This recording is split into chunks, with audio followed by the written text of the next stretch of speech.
Guys, ഇപ്പോൾ നമ്മൾ പത്മനാഭപുരം പാലസിൻ്റെ മുന്നിലാണ് നിൽക്കുന്നത്. കന്യാകുമാരി ജില്ലയിൽ തക്കലയിൽ നിന്നും 2 കിലോമീറ്റർ മാറിയാണ് കേട്ടോ ഈ ഒരു കൊട്ടാരം സ്ഥിതി ചെയ്യുന്നത്.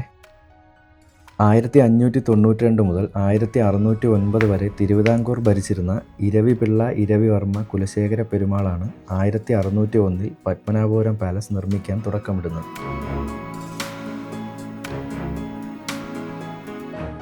കേരളത്തിൻ്റെ തനത് വാസ്തുവിദ്യാ ശൈലിയിൽ 6 ഏക്കറോളം വരുന്ന സ്ഥലത്താണ് കേട്ടോ ഈ ഒരു കൊട്ടാരം സ്ഥിതി ചെയ്യുന്നത്. ഗായ്സ്, അതുപോലെ ഇന്ത്യയിൽ തന്നെ ഏറ്റവും കൂടുതൽ തടി ഉപയോഗിച്ച് നിർമ്മിച്ച കൊട്ടാരമാണ് കേട്ടോ ഈ ഒരു പത്മനാഭപുരം പാലസ്.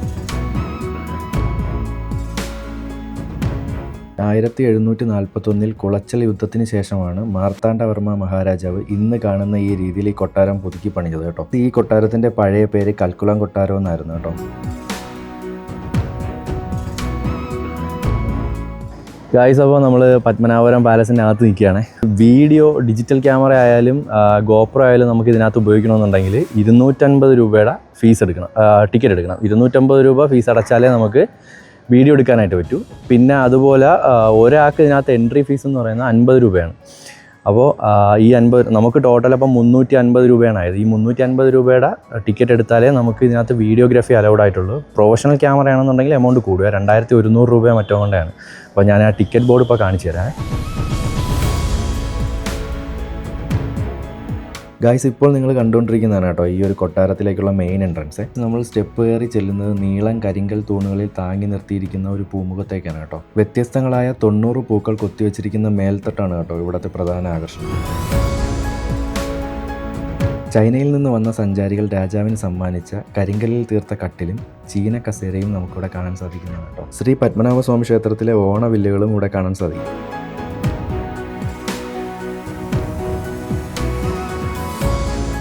ഗായ്സ്, ഈ തടിയിലെ കുത്തനെയുള്ള സ്റ്റെപ്പ് കയറി ചെല്ലുന്നത് മന്ത്രശാലയിലേക്കാണ്. രാജാവ് ഭരണപരമായുള്ള തീരുമാനങ്ങൾ എടുത്തിരുന്നത് ഇവിടെ ഇരുന്നാണ് കേട്ടോ. മന്ത്രശാലയ്ക്ക് 11 കിളിവാതിലുകളാണ് ഉള്ളത്.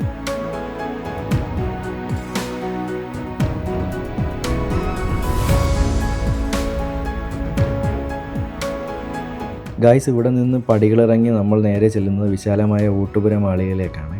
മുകളിലത്തെയും താഴത്തെയും നിലകളിൽ 1000 പേർക്ക് വീതം ഇരിക്കാവുന്ന രീതിയിലാണ് കേട്ടോ ഈ ഒരു ഊട്ടുപുര മാളിക നിർമ്മിച്ചിരിക്കുന്നത്. മൈസൂറിലെ ഹൈദരാലി മലബാർ ആക്രമിച്ചപ്പോൾ പത്മനാഭപുരത്ത് അഭയം പ്രാപിച്ച ബ്രാഹ്മണർക്ക് ഭക്ഷണം നൽകാനാണ് ഇത് നിർമ്മിച്ചതെന്നാണ് പറയപ്പെടുന്നത്. ഗായ്സ്, നിങ്ങളിപ്പോൾ ഈ കാണുന്നത് തായ് കൊട്ടാരം എന്ന പേരിൽ അറിയപ്പെടുന്ന കൊട്ടാരമാണ് കേട്ടോ. 1592 മുതൽ 1610 വരെ വേണാട് ഭരിച്ചിരുന്ന രവീന്ദ്രവർമ്മ കുലശേഖര പെരുമാളിൻ്റെ കാലത്താണ് ഈ ഒരു കൊട്ടാരം നിർമ്മിച്ചത്. പത്മനാഭപുരം കൊട്ടാരത്തിൽ ആദ്യം പണിയെഴുപ്പിച്ച മാളികയും ഇത് തന്നെയാണ് കേട്ടോ.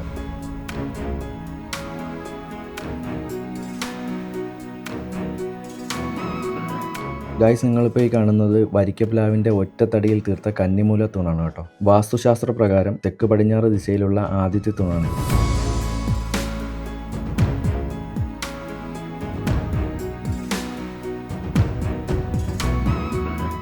ഈ തൂണിൻ്റെ 4 മൂലകളിലും വാഴപ്പൂക്കൾ കൊത്തിവെച്ചിരിക്കുന്നു. ഇതിനുള്ളിൽ ചലിപ്പിക്കാൻ പറ്റുന്ന ഒരു വളയമുണ്ട്. ഇത് അക്കാലത്തെ ശില്പികളുടെ കഴിവ് നമുക്ക് മനസ്സിലാക്കി തരുന്നതാണ്.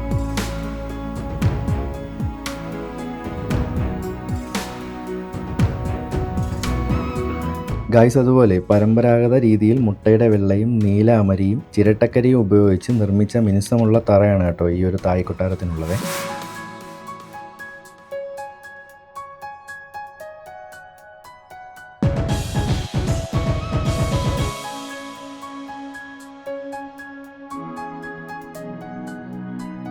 അതുപോലെ ലോഹത്തിൽ തീർത്ത വലിയ നിലക്കണ്ണാടികൾ ചുമരിൽ ഉറപ്പിച്ചിരിക്കുന്നത് നമുക്ക് കാണാൻ സാധിക്കുമേ. ജനാലകൾക്ക് പകരം തടിയിൽ നിർമ്മിച്ച അഴികളാണ് കേട്ടോ ഈ ഒരു കൊട്ടാരത്തിനുള്ളത്. ഗായ്സ്, ഈ മുന്നിലുള്ള വരാന്തയിലൂടെ നമ്മൾ നടന്നെത്തുന്നത് അമ്മ മഹാറാണിയുടെ ശയനമുറിയിലേക്കാണ്. കൊത്തുപണികളുള്ള പിത്തള പതിപ്പിച്ച ഒരു കട്ടിൽ നമുക്കിവിടെ കാണാനായിട്ട് സാധിക്കുമേ.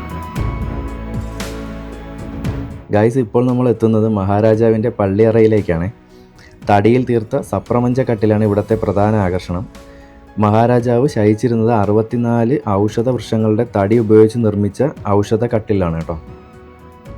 കുളച്ചൽ യുദ്ധത്തിന് ശേഷം ഡച്ചുകാർ മാർത്താണ്ഡവർമ്മ മഹാരാജാവിന് സമ്മാനമായി നൽകിയതാണ് കേട്ടോ ഈ ഒരു കട്ടിൽ.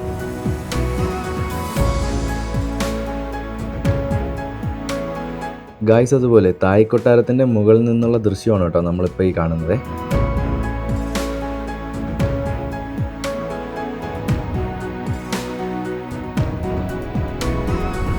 ഗായ്സ് അതുപോലെ ഈ ഇടനാഴികളിലൊക്കെ പഴയകാല പെയിൻറ്റിങ്സുകൾ നമുക്ക് കാണാനായിട്ട് സാധിക്കുമേ. അതിൻ്റെയൊക്കെ ഡീറ്റെയിൽസ് അതിൽ തന്നെ മെൻഷൻ ചെയ്തിട്ടുണ്ട് കേട്ടോ.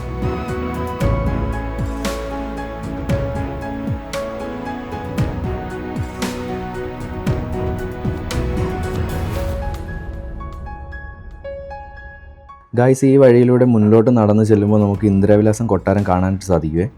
വിദേശികളായ അതിഥികൾക്ക് താമസിക്കാനായിട്ടാണ് കേട്ടോ ഈ ഒരു കൊട്ടാരം നിർമ്മിച്ചിരിക്കുന്നത്.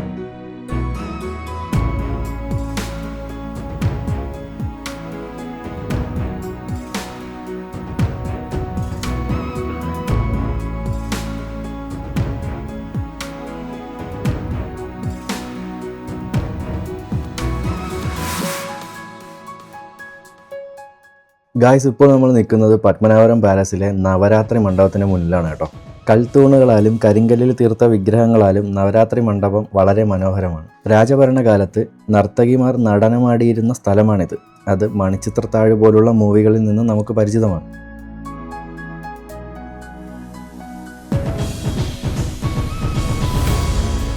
ഗായ്സ് അതുപോലെ ഇവിടെ ഒരു സരസ്വതി വിഗ്രഹമുണ്ട്. ഈ വിഗ്രഹത്തിനെ സാക്ഷി നിർത്തിക്കൊണ്ടാണ് ഇവിടുത്തെ അവതരണങ്ങളെല്ലാം നടന്നിരുന്നത്.